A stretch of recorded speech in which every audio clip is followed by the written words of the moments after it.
नमस्कार साथीहरु, स्वागत छ तपाईहरुलाई मेरो यस च्यानल टेक्नो केडीमा। आजको यस भिडियोमा म तपाईलाई सिकाउँछु तपाईहरु कसरी आफ्नो फेसबुक प्रोफाइललाई लक गर्ने। तपाईले सजिलैसँग आफ्नो फेसबुक प्रोफाइललाई लक गर्न सक्नुहुन्छ, तर हाल यो सुविधा नेपालमा छैन है, यो फिचर नेपालमा आएको छैन। तर म तपाईलाई एउटा जुन ट्रिक सिकाउँछु त्यसलाई युज गर्नुभयो भने यो कुरा तपाईले सजिलैसँग गर्न सक्नुहुन्छ र यसको धेरै फाइदाहरु हुन्छ। तपाईले आफ्नो प्रोफाइललाई लक गरिदिनु भयो भने तपाईको प्रोफाइलमा कुनै नयाँ मान्छे आयो भने त्यसले त्यो प्रोफाइलमा कुनै कन्टेन्ट पाउँदैन, तपाईको कुनै कन्टेन्ट त्यसलाई शो गर्दैन, तपाईको प्रोफाइल लक भनेर देखाउँछ है। अर्को यसको के फाइदा हुन्छ भने तपाईको प्रोफाइलको कसैले स्क्रिनशट पनि लिन सक्दैन र अर्को फाइदा के हुन्छ भने तपाईको प्रोफाइलको फोटो जुन हुन्छ त्यसलाई कसैले डाउनलोड पनि गर्न सक्दैन है। पहिला कस्तो हुन्थ्यो भने हाम्रो प्रोफाइलको स्क्रिनशट लिहाल्ने, हाम्रो प्रोफाइलको पिपल फोटो डाउनलोड गर्दिने र ग्रुपहरुमा पोस्ट गर्दिने हैन, मीम्सहरु बनाइदिने।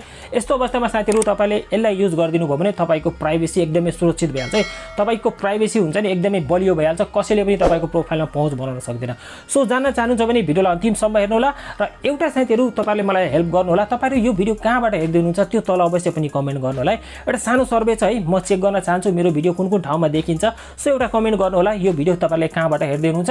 आउनुस् यहाँनिर म तपाईलाई प्र्याक्टिकल गरेर देखाउँछु हामीहरु कसरी आफ्नो फेसबुक प्रोफाइललाई लक गर्न सक्छौं। आउनुस् आजको यस भिडियोलाई सुरु गरौँ। अब यसको लागि साथीहरु तपाईहरु यहाँनिर के गर्नुस् भने तपाईहरुले आफ्नो मोबाइल फोनमा फेसबुक लाइट एप्लिकेसनलाई डाउनलोड गर्नुस् र आफ्नो आइडीबाट लगइन भइहाल्नुस्।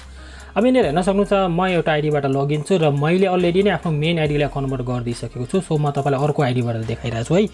अब तपाईले यहाँनिर हेर्न सक्नुहुन्छ यो खोलिसकेको छ। अब यो तीनवटा लाइन वर्क अप्सनमा जानुस् र यहाँनिर तपाईलाई सम्पूर्ण सेटिङहरु देखाउँछ। अब तल गर्नुस् है।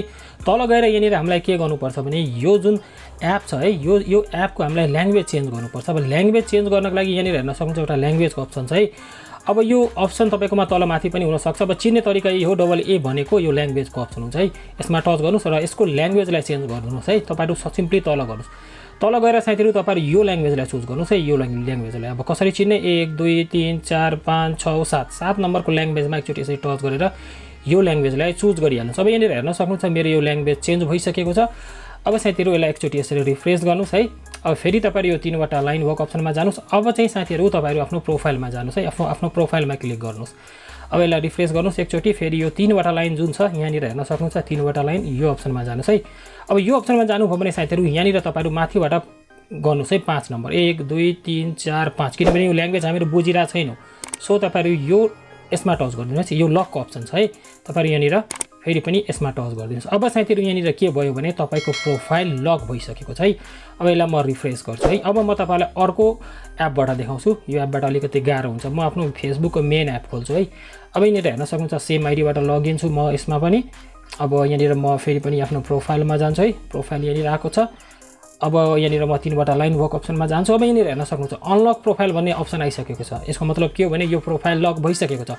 अब यसलाई कन्फर्म गर्नु छ भने भ्यू एजमा क्लिक गर्नुस्। अब भ्यू एजमा क्लिक गर्नुभयो भने अरु नर्मल मान्छेले तपाईको प्रोफाइललाई कस्तो देख्छ त्यो यहाँनिर देखाउँछ। अब सिम्पली यहाँनिर तल गर्नुभयो भने तल तपाईँ यहाँनिर हेर्न सक्नुहुन्छ मोहम्मद लक हिज प्रोफाइल, जस्तै कि यो प्रोफाइललाई मैले सक्सेसफुली लक गरिसकेको छु। सो साथीहरु तपाईले यसरी नै लक गर्न सक्नुहुन्छ।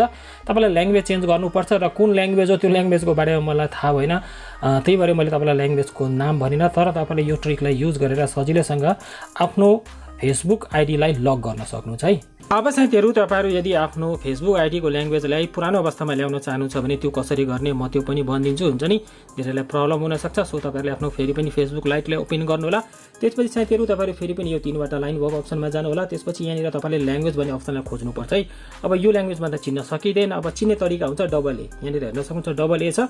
जस्ट यो अप्सनमा टच गर्नु होला। फेरि पनि ल्याङ्ग्वेजमा तपाईहरु पुगिहाल्नुहुन्छ। त्यसपछि यहाँनिर तपाईहरु आएर इंग्लिश अथवा डिभाइस ल्याङ्ग्वेजमा क्लिक गरिदिनु भयो भने तपाईको मोबाइल फोनमा जुन ल्याङ्ग्वेज हुन्छ त्यही ल्याङ्ग्वेजमा कन्भर्ट भइहाल्छ, जस्तै कि तपाईहरुले हेर्न सक्नुहुन्छ। यही थियो साथीहरु आजको यस भिडियोमा मैले तपाईलाई सबै कुरा भन्थे। अब सजिलैसँग तपाईले आफ्नो फेसबुक प्रोफाइललाई यो ट्रिक युज गरेर लक गर्न सक्नुहुन्छ। सबै कुरा तपाईले सिकिसक्नु भएको होला मलाई लाग्छ है। सो भिडियोलाई लाइक गर्न नबिर्सनु होला। तल कुनै कुरा बुझ्नु भएको छैन भने तल कमेन्ट गर्नु होला र साइडमा दुईवटा काम लाग्ने भिडियोको लिंक दिएको छु। तपाईसँग टाइम छ भने यो दुईटा भिडियोलाई पनि चेक आउट गर्नु होला। र आजको यस भिडियोबाट म यही बिदा माग्छु। जय नेपाल।